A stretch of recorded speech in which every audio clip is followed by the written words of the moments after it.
যার মন প্রাণ সমস্ত কিছু রামকৃষ্ণে গত হয়েছেন। আমাদের সব সাধন ভজনের মূল কথা হচ্ছে ওয়ান পয়েন্টেডনেস, একই দিকে যাবে, মন প্রাণ সব একটাকে ধরে থাকবে। আমাদের মন প্রাণ যদি ছড়িয়ে যায় তাহলে খুব মুশকিল। আমার মনে আছে আমার সাধু জীবনের একেবারে শুরুতে আমাদের একজন স্বামীজি ছিলেন, দেখা হলেই বকাঝকা করতেন, দেখা হলেই বকতেন। আমরা বুঝতে পারতাম না কেন বকেন, কিন্তু দেখা হলে ভীষণ বকুনি খেতাম আমরা। একদিন এরকম বকুনি খেতে খেতে একটা সীমা আছে, সীমাটা অতিক্রম করে গেছে। তখন মনে হয়েছে না, এরকম মানুষজনের সঙ্গে থাকাটা উচিত না। কিন্তু আমার যে নিজের প্রতি যে স্বাভিমান, সেলফ রেসপেক্ট, সেটা সম্পূর্ণভাবে নষ্ট হয়ে যাবে। সেদিন চিন্তা করতে করতে ফিরে আসছি, হেডকোয়ার্টার্সে বকুনি খেয়েছি, অকারণে খেয়েছি, এবং চিন্তা করতে করতে ফিরে আসছি। ফিরে এসে আজকে বিকেলে আত্মস্থানিকের সঙ্গে দেখা করবো, গিয়ে বলবো যে আমি এইরকম মানুষজনদের সঙ্গে থাকবো না। তাতে আমার বাইরে গিয়ে ভগবান লাভ করতে হয়, তবু আমি এরকম মানুষজনদের সঙ্গে থাকবো। এত অপমানিত হয়েছি, এত দুঃখিত হয়েছি, চোখে টক টক টক টক করে জল পড়ছে। আগে এখন যেখানে আর্চ ওয়েটা তৈরি হয়েছে, ওখানে আগে পাইপ গেট ছিল, আপনারা অনেকেই দেখেছেন সবুজ রঙের পাইপ গেট ছিল। ওই পাইপ গেটের কাছাকাছি যখন এসে পৌঁছেছি, তখন ট্রেনিং সেন্টারে প্রিন্সিপাল মহারাজ ছিলেন স্বামী জগদাত্মানন্দ মহারাজ। জগদাত্মানন্দের সঙ্গে দেখা হলো। উনি সেই ছাতাটা বগলে করে এরকম করে হাঁটতেন, আর কখনো কাউকে নাম ধরে ডাকতেন না, এই বালক, এই বালক, এই বালক। আমাকে ডাকছেন, এই বালক, এই বালক। গেছি, তখনও চোখের জল থামাতে পারছি না। জিজ্ঞেস করছেন, ওয়াই আর ইউ ক্রাইং, কাঁদছো কেন? তখন আমি বললাম যে এই মানুষজনদের সঙ্গে থাকাটা ঠিক নয়। তখন উনি একটা ছোট্ট ঘটনা দিয়ে বললেন। স্বামী ব্রহ্মানন্দজি মহারাজের সেবক স্বামী নির্বাণানন্দজি মহারাজ। ব্রহ্মানন্দজি খেতে বসেছেন, বাবুরাম মহারাজ পাশে দাঁড়িয়ে আছেন। ব্রহ্মানন্দজি ভাত ভেঙে দেখছেন, তার ভিতরে একটা পোড়া দেশলাই কাঠি। রাজা মহারাজ বাবুরাম মহারাজকে বলছেন, দেখছো বাবুরাম দা, এরা আমার খাবারের সাথে বিষ মিশিয়ে পয়জন দিচ্ছে। মহারাজ বলছেন, ও কি কথা রাজা, ওরা কেন এরকম করতে যাবে? রাজা মহারাজ কিন্তু কোনো কথা শুনলেন না, উঠেই সূর্যি মাছকে মারতে শুরু করে দিলেন। চট থাপ্পড় কিল ঘুষি মারছেন, আর সূর্যি মাছ দেওয়ালের সাথে সোজা হয়ে দাঁড়িয়ে সেই মার খাচ্ছেন, একটুও নড়ছেন না, একটুও চড়ছেন। তখন বাবুরাম মহারাজ সূর্যি মাছকে বলছে, বাবুরাম, সূর্যি পালা, সূর্যি পালা, সূর্যি পালা। আর সূর্যি মহারাজ শক্ত হয়ে দাঁড়িয়ে বলছেন, কোথায় পালাবো মহারাজ? যেখান থেকে পালিয়ে আসা সেখান থেকে পালিয়ে এসেছে, আর তো পালানোর জায়গায়। ভগবানের প্রতি আমাদের এই একনিষ্ঠতা, এটা মহারাজ বললেন, সংঘের প্রতি যখন এই একনিষ্ঠ ভালোবাসা থাকবে, তখন জানবে তুমি সংঘে থাকার যোগ্য হয়ে উঠেছে। তার আগে পর্যন্ত মনে হবে আমাকে অপমান করেছে, আমাকে ছোট করেছে, আমাকে কষ্ট দিয়েছে, বোধটা আসবে। এইটা যেদিন সম্পূর্ণ অপসৃত হবে, তখন মনে হবে যে ভগবানের কাজের জন্য সব রকম কিছু অপমান সহ্য করতেও রাজি আছি, বা সঙ্গে যাই হোক না কেন, কোনো অবস্থাতেই আমি ভগবানকে ছেড়ে যাব না। এই বোধটা আমাদের একনিষ্ঠ ভক্তি, যে বলছে না রামকৃষ্ণ কথা মান, তাতে আমার আত্মা গত হয়েছে। আমরা সবাই ঠাকুরকে খুব ভালোবাসি, ভীষণ ভালোবাসি, কিন্তু সময় মতো পূজা উপন্যাস না পেলে ভীষণ খেপে যায়। ভেবেছিলাম ঠাকুরকে বলি যে বড় মেলা থেকে মুকুলদানায় যখন ট্রান্সফার বলি যে ভেবেছিলাম পূজা উপন্যাস পেলে তোমাকে কড়া পাকে সন্দেশ খাওয়াবো, তুমি দিলে না, তাই খেলে না। আমাদের অবস্থাটা হচ্ছে এইরকম, সবসময় একটা বিনা পাওনার সম্পর্ক। এটা হচ্ছে গতাত্মান নয়। আমার মন প্রাণ এখনো তাতে গত হয়। ঝড় জল বৃষ্টি তুফান যাই হোক না কেন, কোনো অবস্থাতে আমি তাকে ছেড়ে যাইনি, তিনি আমাকে ছেড়ে যাননি। আমরা যখন সাধু হতে আসি, যেদিন প্রথম দিন এসেছিলাম, পূজনীয় প্রমেয়ানন্দজি একটা ভারী সুন্দর কথা বলেছিলেন। মন্দিরে গিয়ে ঠাকুরকে বলবে তুমি যেন তাকে জীবনের শেষ দিন অব্দি ধরে রাখতে পারো, আর তিনিও যেন তোমাকে ধরে রাখেন। এই দুপক্ষে ধরে রাখাটা খুব জরুরি। যখনই আমরা তাকে জড়িয়ে ধরবো, তখনই যে মুহূর্তে আমরা তার থেকে যখন পিছলে যাবো, তিনি আর এসে ধরবেন। দেখবেন বাবাকে আপনি জড়িয়ে ধরেছেন, বাবা হাঁটছেন, মজা করছেন, কিন্তু যে মুহূর্তে তিনি লক্ষ্য করলেন যে আপনার পাটা ভুল জায়গায় পড়েছে, সঙ্গে সঙ্গে তিনি তাকে আপনাকে খপ করে ধরলেন, ঘুমিয়ে পড়েছেন। দেখে খুব কমন জিনিস, আমার ক্লাসে খুব কমন জিনিস ঘুমিয়ে পড়াটা। দুটো জিনিস খুব কমন আমার ক্লাসে, এক হচ্ছে মোবাইল বাজা, এবং মোবাইল বাজার সঙ্গে সঙ্গে সেই মোবাইল ফোনের যে রিংটোন সেটা চিনতে না পারা, এটা আমার কাছে খুব বড় অ্যাচিভমেন্ট মনে হয়। কারণ ভগবানের কথা এত ভালো করে বলা হচ্ছে, মানুষ তার মোবাইল ফোনের রিংটোন চিনতে পারছে, এটা খুব বড় জিনিস। আর আরেকটা হচ্ছে ঘুমিয়ে পড়া শান্তিতে, শান্তিতে রবীন্দ্র বিশ্রাম, এটা আমার কাছে দুটি খুব বড় অ্যাচিভমেন্ট। এবং দুটি আমার ক্লাসে প্রত্যেকবার হয় এবং খুব খুশি হই। এটা যখন হয় তখন আমি বুঝতে পারি যে আমার বলাটা ঠিকঠাক হচ্ছে। সিঙ্গাপুর থেকে একজন ভদ্রমহিলা আমাকে ফোন করে বললেন, মহারাজ আপনি কি সেই মানুষ যিনি পুঁথি পাঠ করেন? আমি বললাম হ্যাঁ, আপনাকে একটা জিনিস পাঠাবো। একদিন দুদিন তাতে ইমেইলে একটা রেকর্ডিং এ যে আমি আচন্ডালা প্রতিহত রয়স্য প্রেম প্রবাহ যে মন্ত্রটা বলি এর আগে, একটা ছোট্ট বাচ্চা ছেলে সে যেমন বুঝেছে সেই রকম ভাবে উচ্চারণ করছে তার রেকর্ডিং। তারপর ভদ্রমহিলা লিখছেন নিচে যে আপনি আমার কি উপকার করেছে আপনি নিজেই জানেন, আমার ছেলেটাকে ঘুমোতে চাইতো না। এখন এই পুঁথিটা শোনার পর সে চুপটি করে শুনে 1 ঘন্টা, তারপরে নিজেই কম্পিউটারটাকে ল্যাপটপটা অফ করে দিয়ে বিছানায় গিয়ে বস বস করে ঘুমোতে থাকে। আমি লিখলাম যে শেষকালে আমার অবস্থান কি ঘুম পাড়ারই মাসপিসি হলো? এটা একটা কথা, বেশিরভাগ মানুষ ঘুমিয়ে পড়ে। মানে এমন একটা শান্তি প্রলে ভগবানের কথাই আছে। শঙ্করানন্দজি মহারাজের কাছে দীক্ষা নিয়েছেন একজন ভদ্রমহিলা, বৃদ্ধা ভদ্রমহিলা। তিনি এসে বললেন, বাবা কি মন্ত্রই না দিয়েছো, আগে সারা রাত জেগে থাকতে হতো, এখন 1, 2, 3, 4 তারপরে ঘুমিয়ে কাদা হয়েছে। এই যে ভগবান আমাদের কাছে, ভগবানের কথা, ভগবানের অবস্থান, ভগবানের শব্দ আমাদের ঘুম পাড়িয়ে দেয়, এটা একটা খুব ভালো জিনিস। জাগতিক দুঃখ থেকে পরিত্রাণের একটা উপায় হচ্ছে ঘুম। ঘুমিয়ে পড়ুন, তার থেকে তাহলে কোনো রকম কোনো কষ্ট নেই। ঝগড়া ঝাঁটি পৃথিবী উল্টে পড়ে যাক, আমরা ঘুমোতে থাকি, এটা যেন আমাদের মধ্যে থাকে। তাই বলছেন রামকৃষ্ণ গতাত্মানম, তার সমস্ত মন প্রাণ শ্রীরামকৃষ্ণে গত হয়েছে। যখন হলো কাশীপুর উদ্যানবাটিতে ঠাকুর উপর থেকে নিচে নেমে এলেন 1 জানুয়ারি, সকলকে কৃপা বিতরণ করছেন। সেখানে দেখবেন একজনও সন্ন্যাসী শিষ্য নেই। সন্ন্যাসী শিষ্যরা কি করছেন, তারা তাড়াতাড়ি করে সেই বিছানা পাতি ধুয়ে যতটুকু রোদ্দুর আছে শেষ রোদ্দুরে সেগুলো দিয়েছেন। ঘর ঝাড় দিয়ে পরিষ্কার করে ফেনাইল দিয়ে সমস্ত কিছু দিয়ে পরিষ্কার পরিচ্ছন্ন করে মুছে ফেলছেন। ঠাকুর আসার আগে আবার সেই রোদ্দুরে দেওয়া বিছানা পাতি তুলে নিয়ে গিয়ে আবার বিছানা পাতি পাতা হয়ে গেছে। লাটু মহারাজকে জিজ্ঞাসা করলেন লোক ভক্তরা, কেন আপনার কেন মনে, আপনাদের কেন মনে হলো না যে ঠাকুরের কাছে যাই ওই সময়? তিনি এত কৃপা বিতরণ করছেন, এতজন কৃপা করলেন। লাটু মহারাজ বলেছিলেন তিনি তো আমাদেরই আছেন, তাই আলাদা করে আর তার কাছ থেকে কিছু চাইবার ইচ্ছে আমাদের হলো যে আমার নিজের জন্য। এই যে রামকৃষ্ণ গতাত্মানম হচ্ছে তাকে নিজের ভাবা, তিনি আমার, আমি তার এবং তিনি আমার। এই বোধটা যত তীব্র হতে থাকবে তত হবে। স্বামী রামকৃষ্ণানন্দজির এমনি জীবনী যদি আপনারা দেখেন তাহলে দেখবেন একেবারে বিশুদ্ধ তান্ত্রিক পরিবারে জন্ম।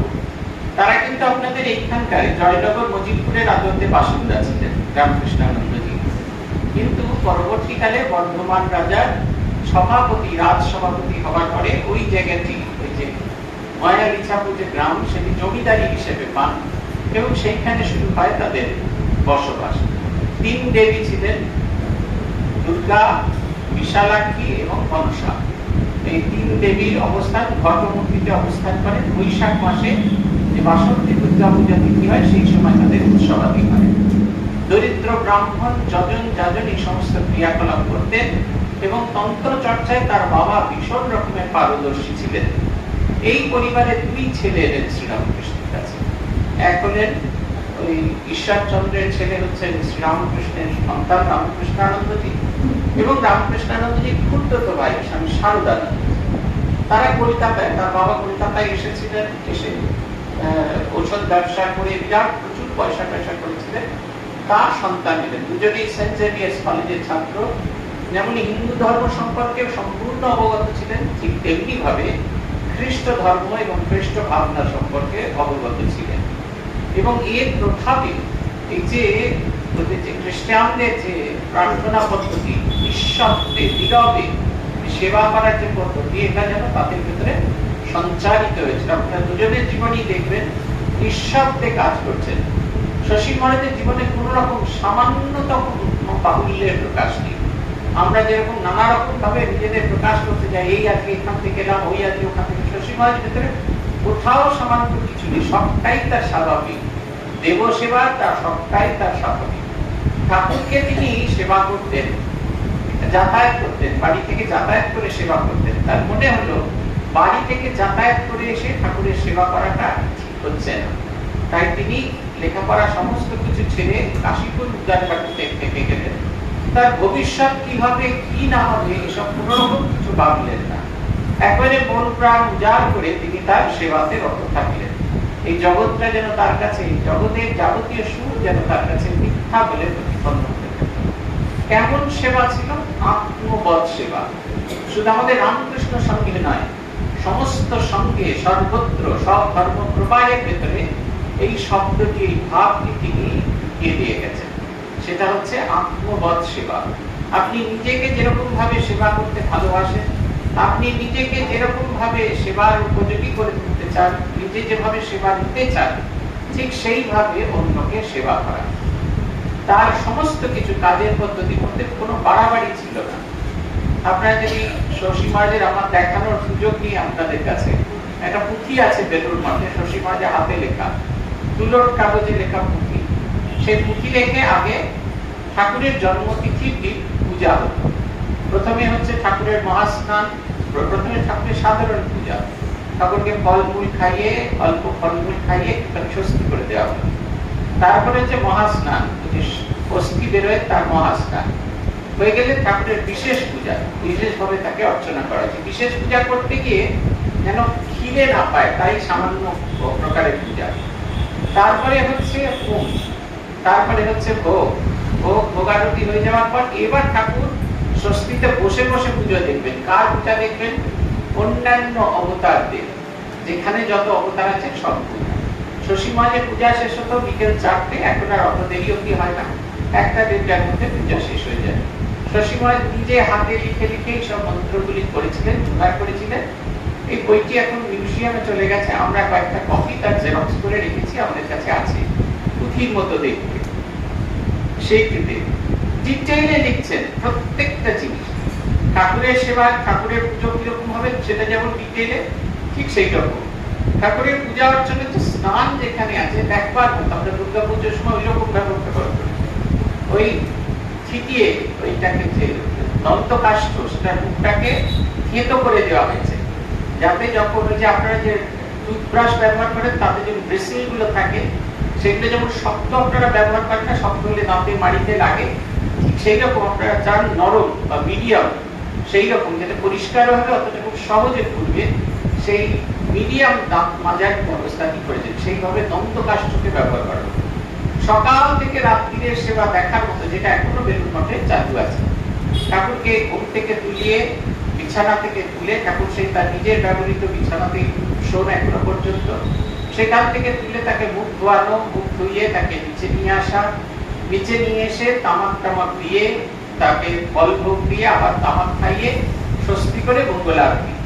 মানুষকে যেভাবে ঘুম থেকে তুলে আস্তে আস্তে স্বাভাবিক জীবনযাত্রায় নিয়ে আসা হয়। পোশাক আশাক, নতুন পোশাক আশাক করিয়ে সর্বসাধারণের জন্য তিনি বসলেন। তারপরে পূজা হলো। ঠাকুর দীর্ঘ সময় স্নান করার পর খুব বেশি সময় বসে থাকতে পারতেন না, সেই কারণে পুরোনো দিনের রীতি ছিল স্নান করার পরে ফলভোগ নিবেদন করা, তারপরে গন্ধ চন্দন ধূপ দীপ নৈবেদ্য যেরকম আমাদের পদ্ধতি আছে সেইভাবে চলছে। কিন্তু শশী মহারাজের এই পদ্ধতিটা তখন ছিল। তারপরে আবার মা স্বামীজির পুজো শেষ করার পরে আবার ঠাকুরকে একটু ছোট করে নৈবেদ্য দেয়, সেটা বলে সপার্ষদ। ঠাকুর যেন সকল নিয়ে খেতে বসেছেন, ঠাকুর খাচ্ছেন, স্বামীজি খাচ্ছেন, মা খাচ্ছেন, ব্রহ্মানন্দজি খাচ্ছেন, সবাইকে নিয়ে তিনি খাচ্ছেন। দুপুরের অন্নভোগ যদি দেখেন তার সাজানোর কায়দাটা অপূর্ব, এটা আমরা সব শশী মহারাজের কাছ থেকে শিখেছি। কোনটার পর কোনটা যাবে, ভাতের অগ্রভাগে একটুখানি ঘি দেওয়া আছে, তারপরে নানা রকম যেন মানুষ যেরকম ভাবে সেবা পায় সেই রকম ভাবে তার সেবার ব্যবস্থা। তখন বরানগর মঠে যখন তারা পৌঁছে গেছেন, তখন টাকা পয়সা নেই, কিন্তু ওই সামান্য কিছুর ভেতরে তিনি ব্যবস্থা করতেন। রোজ 14টা পান তাকে লাগবে, তার অনেক খরচ হতো। স্বামীজির সঙ্গে তার তর্ক হতে থাকলো। স্বামীজি বলছেন 14টা পান কিন্তু কি পুষ্টি ষষ্ঠী পূজাবে। শশী মহারাজ বলছেন আই নিড 40, এবং এই জন্য স্বামীজিকে তিনি খুশিও মেরেছিলেন। স্বামীজি ভীষণ তাকে ভালোবাসতেন, তার কারণ তার ওই নিষ্ঠা, সারাটা দিন দেব সেবা করে চলেছেন। দেব সেবা করার মূল কথা হচ্ছে এই আধ্যাত্মিক ভাবটাকে ধরে রাখা। নতুন যারা আসবে তারা ধর্ম এই সমস্ত কিচ্ছু বোঝে না, ধ্যান ধারণা কিচ্ছু বোঝে না। তারা এই পূজা অর্চনা বোঝে, দেবতার পূজা হচ্ছে, দেবতার অর্চনা হচ্ছে, এই বোঝে। এই আগামী দিনের মানুষকে আকর্ষণ করার জন্য তার এই নতুন ধরনের ভাব, যেমন ভাবে তিনি ঠাকুরকে ওখানে সেবা করতেন, এখানেও ঠিক সেই রকম ভাবে সেবা করতেন। ঠাকুরকে মন প্রাণ উজাড় করে ভালোবাসতেন। তখন আর ঠাকুরের পক্ষে আর হেঁটে যাওয়া সম্ভব ছিল না বাথরুমে। আপনারা যে কাশীপুর উদ্যান পাখির ঘরটি দেখেন, সেই ঘরটি থেকে বেরোলে বারান্দায় যেখান দিয়ে আপনারা বেরোন, ওইখানে আগে একটা টয়লেট ছিল। একদিনের ঘটনা, খুব সম্ভবত 16ই জানুয়ারি 1886 ঘটনা। খুব ঠান্ডা পড়েছে সেদিনকে।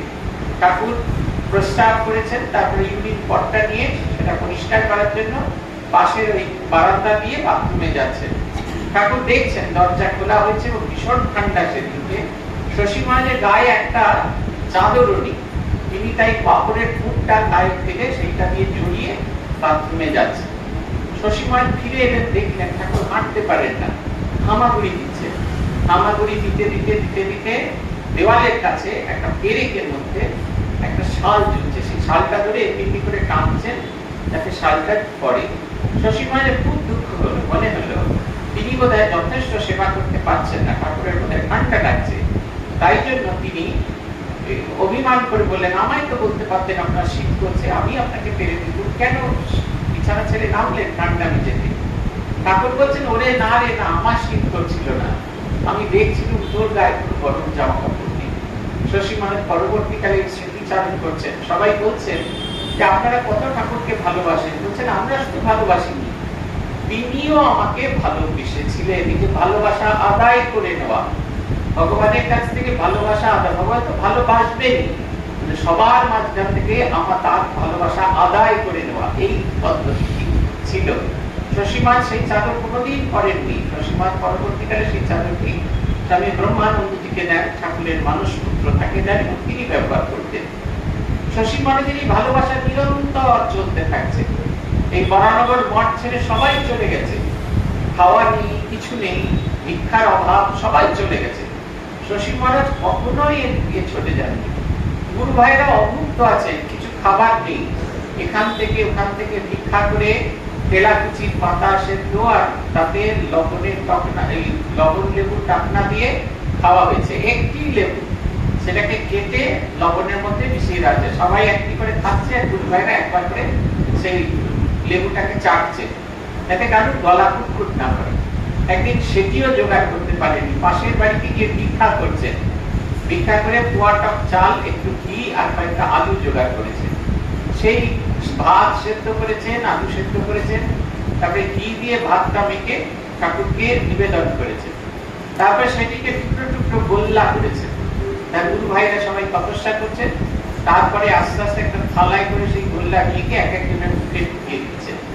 ক্ষুধার্ত ভাইরা, তারা ক্ষুধা নিবৃত্তি করার জন্য ধ্যানে বসেছে। ধ্যানে বসলে আর ক্ষুধা পাবে না, তাই ক্ষুধা নিবৃত্তি করার জন্য সেই ধ্যানে বসেছে।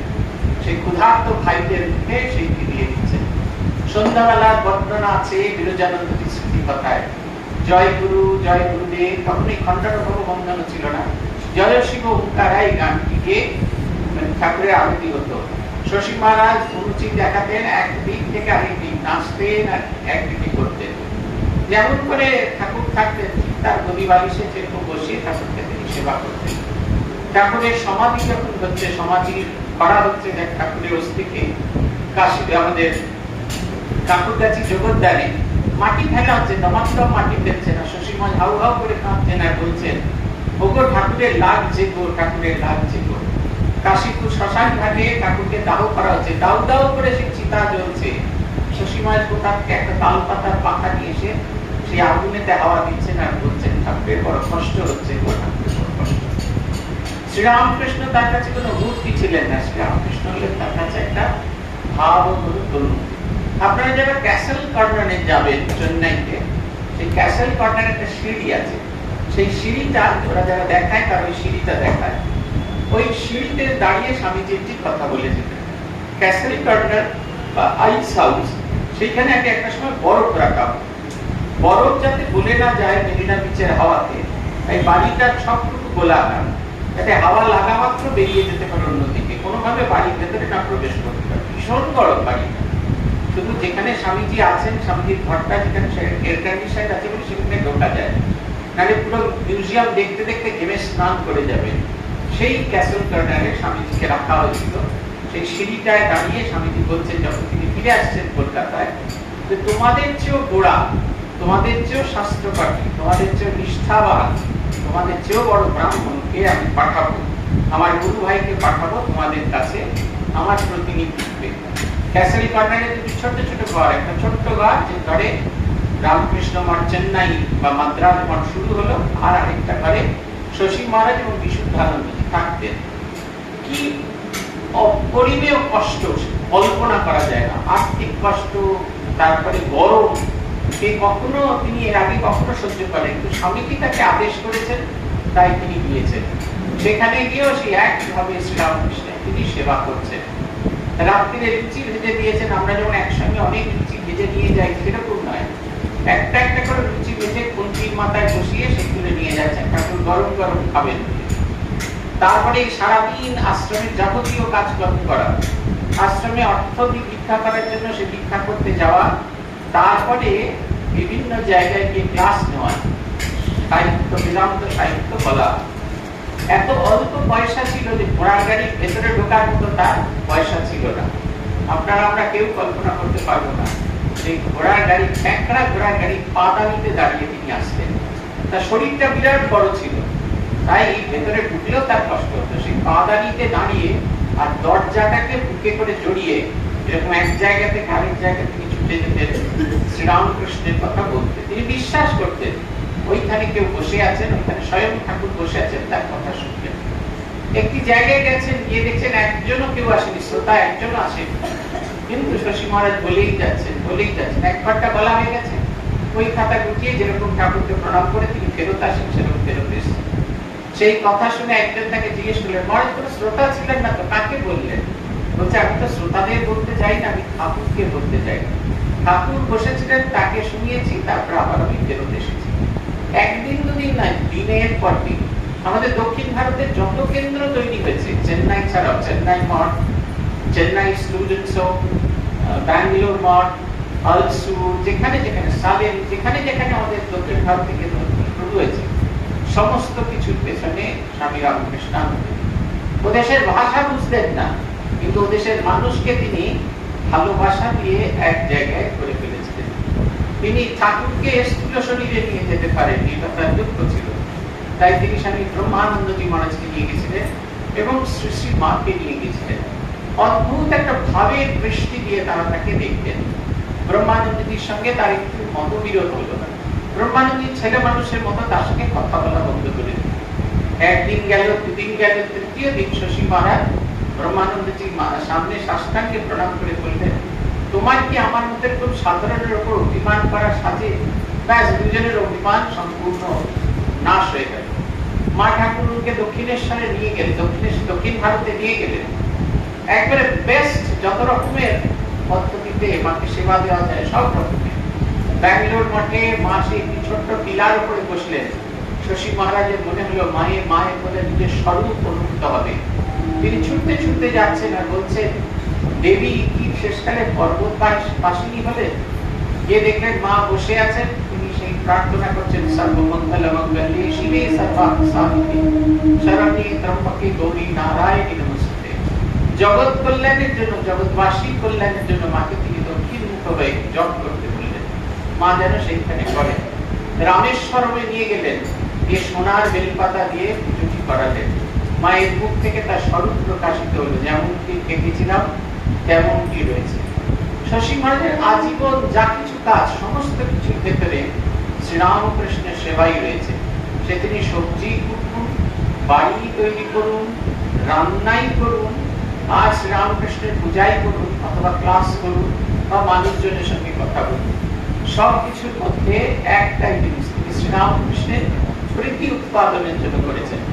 আপনারা অনেকেই জানেন না, শশী মহারাজ সেই যুগে, আজ থেকে কত বছর আগে, এই যে সমস্ত অন্তজ শ্রেণীর মানুষজন আছেন, তাদের ছেলে মেয়েদের পড়ানোর জন্য দুটো স্কুল খুলেছিলেন। তার মধ্যে মেয়েদের স্কুল একটি, যেটি খোলা হয়েছিল ওখানে শশী মহারাজের, তার নিরন্তর চেষ্টা। সে স্কুলগুলো এখনো আছে, যে অঞ্চলে আছে। এখন তো সে জায়গা অনেক মডার্ন হয়েছে, এখনো পর্যন্ত সেই অঞ্চলে সেই স্কুলগুলো গেলে যেতে হলে আপনাকে এমনি করে নাকে কাপড় দিতে হবে, এত দুর্গন্ধ। তারা ওরকম ময়লার মধ্যে থাকতে তারা অভ্যস্ত। শশী মহারাজ দিনের পর দিন গেছেন, সেখানে তাদের লেখাপড়া শেখার জন্য কাজ করেছিলেন। এই লেখাপড়া শেখাটার কাজ হচ্ছে শ্রীরামকৃষ্ণের বিদ্যা শক্তির বিকাশ। সকলের ভেতরে আত্মজ্ঞান বৃদ্ধির কথা তিনি বলছেন। এই শ্রীরামকৃষ্ণের প্রকাশ তার ভেতরে আছে। শশী মহারাজের সবটুকুই ছিল, তার একেবারে নিজের শরীরের কথা ভাবেননি। তার এ তো একদিনে হয়নি, যক্ষারোগ তার একদিনে হয়নি। দিনের পর দিন না খেয়ে থেকেছেন। একদিন এসে দেখেছেন কোন রকম খাবার দাবার কিচ্ছু নেই, রান্না করার কিছু নেই। গায়ে জামা টামা ফেলে ঠাকুরের সামনে গিয়ে বলছেন, তুমি আমায় পরীক্ষা করছো? ঠিক আছে, বেশ পরীক্ষা করো। সমুদ্র তটে যাবো, এখানিকটা বালি তুলে নিয়ে আসবো, সেই বালি থালায় দিয়ে তোমায় ভোগ দেবো, তারপরে সেই ভোগ প্রসাদ নিজে গ্রহণ করবো। গলা যদি না নিতে চায়, আঙুল দিয়ে চেপে জল দিয়ে ভর্তি করে খাওয়াবো। অতটা করতে হলো না। যখন ঠাকুরকে তিনি বলছেন, এখন দরজায় করা ঘাত শুনলেন, তুলে দেখা গেল এক ভক্ত চাল ডাল তেল নুন সমস্ত কিছু নিয়ে এসেছেন। তীব্র অভাব, তীব্র কষ্ট, কিন্তু কোনো কিছুতেই তিনি চলে যাননি। তিনি সবসময় বিশ্বাস রাখতেন ওই যে কথাটা, যেখান থেকে পালিয়ে আসা সেখান থেকে তো পালিয়ে এসেছে, আমাদের তার পালিয়ে যাওয়ার কোনো পথ নেই। যে শ্রীরামকৃষ্ণের রামকৃষ্ণ গতাত্মানম, তার সমস্ত মন প্রাণ তাতে গত হয়েছে। রামকৃষ্ণ অর্চনম প্রিয়ম, তার পূজা করা, যে তার তিনি শুধুমাত্র ফুলবের কথা দিয়ে পুজো নয়, বাকি যা কিছু করছেন সব শ্রীরামকৃষ্ণের কাজ। তাই সবকিছুর ভেতরে প্রিয়তা বুদ্ধি দান করে, সমস্ত ভালোবাসা দান করে তিনি সেই কাজকর্মগুলো করছেন। বলছেন রামকৃষ্ণগত প্রাণম অনুমদ ভাব ভাবিতম, কি ভাবকে অবলম্বন করে করছেন? আমি তার দাস, আমি তার সেবক, আমার সমস্ত মন প্রাণ আমার তাতে গত হয়েছে, আমি তার সেবক, এই ভাবনা চিন্তা নিয়ে করছেন। কখনো আত্মবুদ্ধির জাগরণ ঘটাচ্ছেন না, কোন সময় আত্মবুদ্ধির জাগরণ ঘটাচ্ছেন।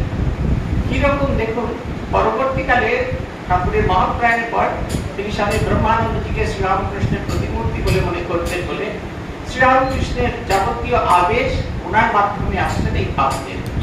বিশুদ্ধানন্দজি আছেন, তখন কনস্ট্রাকশন তৈরি হচ্ছে, চেন্নাই স্টুডেন্টস হোম তৈরি হচ্ছে। শশী মহারাজ টাকা নিয়ে যাচ্ছেন, বিশুদ্ধানন্দজি ক্যাশিয়ার, তিনিও টাকা দিয়ে যাচ্ছেন।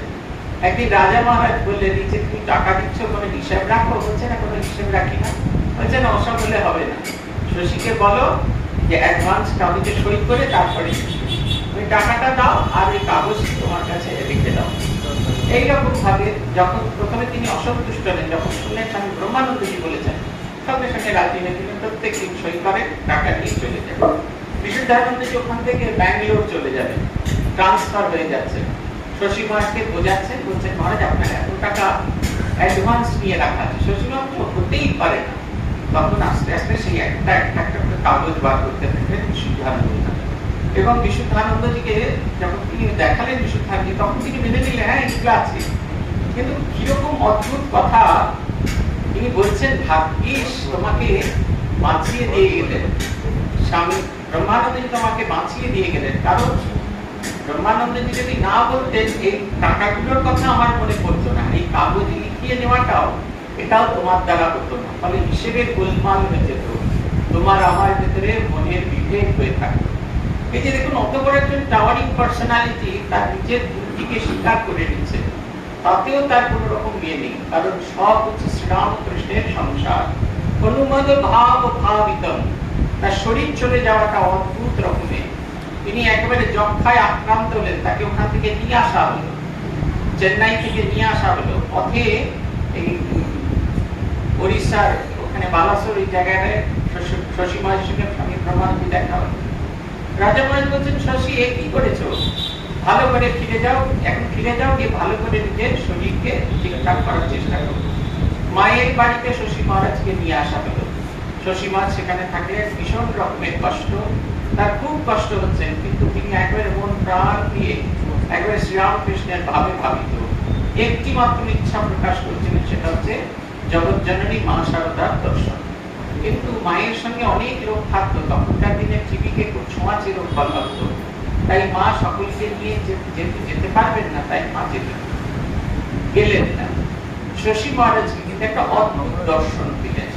পরের দিন যখন গিরিশ চন্দ্র ঘোষ তার কাছে এলেন, তখন শশী মহারাজ তাকে প্রথম লাইনের কথাটি বললেন এবং বাকি গানটা বললেন, ভাবটি বলে দিলেন। গিরিশ ঘোষ সেই দিনই গানটা লিখে দিলেন এবং পুলিন বিহারী সরকার সেই গানটি সুর দিয়ে সেদিনকে শশী মহারাজকে শোনাতে থাকলেন। এই যে আছে, পোহালো দুঃখ রজনী গেছে আমি আমি ঘোর দুঃস্বপ্ন। আমরা তখনই ঈশ্বর দর্শন হয় যখন আমার ভেতরে যে আমি ভাবটা, সেই ভাবটা চলে যাচ্ছে। যে মহা সমাধিতে যাচ্ছেন তিনি, কিন্তু তার যে মন এই জাগতিক ভূমির বাইরে চলে গেছে, এই ঘটনাগুলো থেকে প্রমাণ হয়। স্বামীজির সমাধি কবিতা দেখুন, সেখানে বলছেন, ধীরে ধীরে ছায়া দল মহালয়ে প্রবেশিল, বহে মাত্র আমি আমি সে ধারাও হলো, সে ধারাও বদ্ধ হলো, শূন্য শূন্য মিলাইল, অবাক মনস গোচরম বোঝে প্রাণ বোঝে যা। বলছেন সেই সমাধি অবস্থায় কি হয়, যখন প্রাথমিক অবস্থায় দেখি যে চতুর্দিকে সবকিছু রয়েছে, জগৎ সংসার দেখছি, ধীরে ধীরে সেই জগৎ সংসার মিলিয়ে যেতে থাকছে। মহালয়ের ভেতরে তখন একটি জিনিস আছে, আমি এক্সিস্টেন্ট, আই এক্সিস্ট। ধীরে ধীরে ছায়া দেওয়ালো মহালয়ে প্রবেশ হলো, বহে মাত্র আমি আমি সেই ধারা। আমি নিজেকে আর আলাদা করতে আর মিলিয়ে দিতে পারছি না, আমি আলাদা আর এই জগৎটা আলাদা। তখনো পর্যন্ত আমার সমাধি হচ্ছে না। ধীরে ধীরে ছায়া দেওয়ালো মহালয়ে প্রবেশ হলো, বহে মাত্র আমি আমি সে ধারা অনুক্ষণ, সে ধারাও বদ্ধ হলো, শূন্যে শূন্য মিলাইল। সে ধারাও বদ্ধ হয়ে শূন্যে মা শূন্য মিলিয়ে গেল, সে ধারাও বদ্ধ হলো, শূন্যে শূন্য মিলাইল, অবাঙ্গ মনস্য গোচরম বোঝে প্রাণ বোঝে যায়। সেই অনুভূতি কেমন না, সেই অনুভূতি মুখে বলা যায় না, অনুভব করতে হয়। শশী মহারাজের গানের কথাগুলো দেখুন, পোহালো দুঃখ রজনী গেছে আমি আমি ঘোর দুঃস্বপ্ন। আমার যে এই যে এত ঘোর দুঃস্বপ্ন, দুঃস্বপ্নই তো, আমি ছাড়বার চেষ্টা করি আমাকে, কিন্তু আমি যে কোনখান দিয়ে এসে যায় আমরা নিজেরাই বুঝতে পারি না। দুঃস্বপ্নের মতো সেটি আমাদের জীবনে আছে, সেটিও চলে গেছে। শুধু একজনের দৃষ্টি করুণার, মাকে দেখছেন কেমন করে, জগৎ জননী ছেড়ে যে তার দুটি চোখ দেখতে পাচ্ছেন, করুণায় ভরা দুটি আঁখি।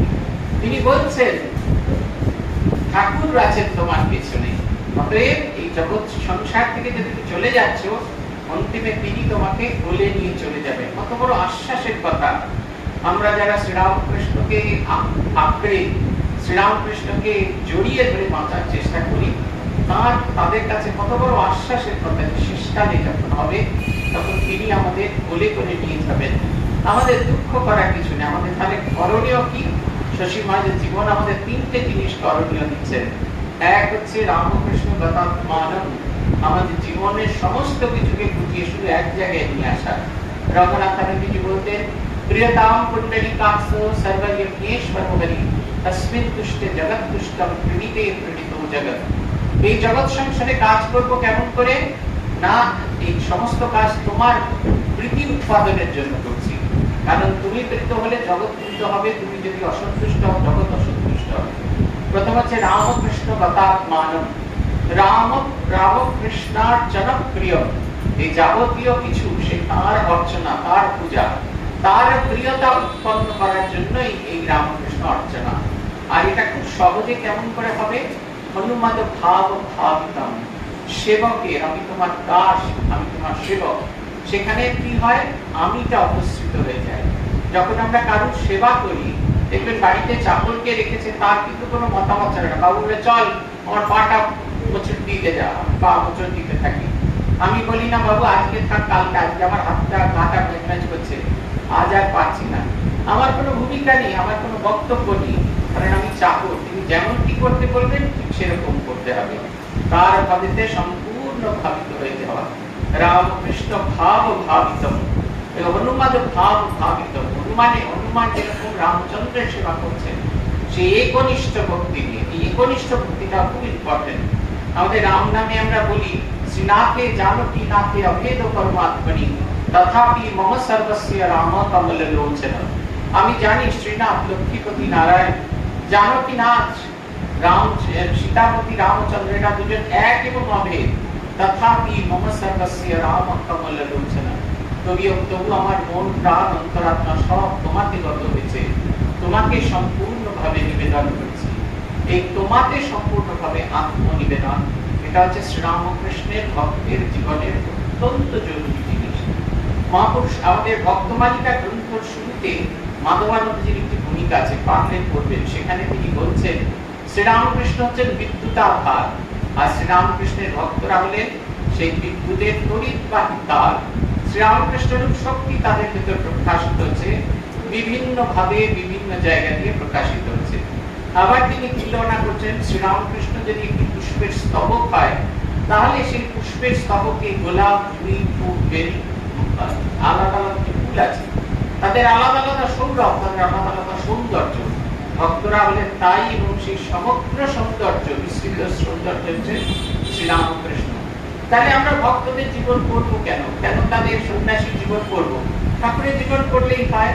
মহাপুরুষ মহারাজ এখানে বাবুরাম মহারাজের একটি প্রসঙ্গ উল্লেখ করেছেন। বাবুরাম মহারাজ বলছেন, আগে তো স্বামীজিকে বোঝ, তারপরে ঠাকুরকে। এই যে উল্লেখ করে বলছেন, আসলে আমাদের উদ্দেশ্য এদের মধ্যে দিয়ে সেই পরমেশ্বরের অনুধ্যান। আমরা শশী মহারাজের জীবনকে যত অনুধ্যান করব, দেখবো কখন আমরা শ্রীরামকৃষ্ণের দরবারে পৌঁছে গেছি। আমাদের বৃদ্ধ সাধুরা বলতেন, আমাদের যে ছবিগুলো আছে সেগুলো ঠাকুরের ছবিটা একটু উঁচু থাকে, মা স্বামীজি একটু নিচুতে থাকে। ঠাকুরের ছবিতে সহজে ওঠা যায় না, ঠাকুরের কোলে সহজে ওঠা যায় না, উঠতে গেলে পড়ে গেলে হাত পা কাটে। তাই দুজনের সঙ্গে সখ্যতা করতে হয়, খুব পাচ্ছে না। একদিকে মা আর একদিকে স্বামীজি, এই দুজনের সঙ্গে সখ্যতা করতে হয়। কোনো একজন মা সখ্যতা করলে, মা যদি কোলে নেন বা স্বামীজি যদি কোলে নেন, তাহলে খুব সহজে আমরা ঠাকুরের কোলে উঠে যেতে পারি। এই সখ্যতা তৈরি একটা কাজ। আমাদের সমস্ত মন প্রাণ যেন শ্রীরামকৃষ্ণগত হয়। অবতার পুরুষদের, সন্তানদের, গৃহী কি সন্ন্যাসী, যারই জীবন পাঠ করি না কেন, আসলে আমি সেই পুরুষোত্তমকে খুঁজে চলেছি। একটি পথ ধরে তাকে দেখে খুঁজছি, এবং খুঁজতে খুঁজতে সেই আলোকে গিয়ে পৌঁছবো। শ্রীরামকৃষ্ণ হলেন শ্যামবাজার পাঁচ মাথার মোড়ের মতো, সব জায়গা দিয়ে তার কাছে আসা যায়। আমার যাওয়ার উদ্দেশ্য বলে রেখেছি যে সুভাষচন্দ্র বসু স্ট্যাচুর তলায় দাঁড়াবো। আমি আসতে পারি ভূপেনপুর সার্কেল থেকে, আমি আসতে পারি রবিপুর থেকে, আমি আসতে পারি বেহালা থেকে, আমি আসতে পারি লোয়ার সার্কুলার রোড থেকে, আমি আসতে পারি বিধানসভা থেকে। আমাদের সবার লক্ষ্য যেন হয় শ্রীরামকৃষ্ণ। ভগবান আমাদের এই শক্তি দিন, আমরা যেন সত্যি সত্যি তাকে অনুসন্ধান করতে পারি। আজ এই পর্যন্ত। প্রণতানাম প্রসীদতু।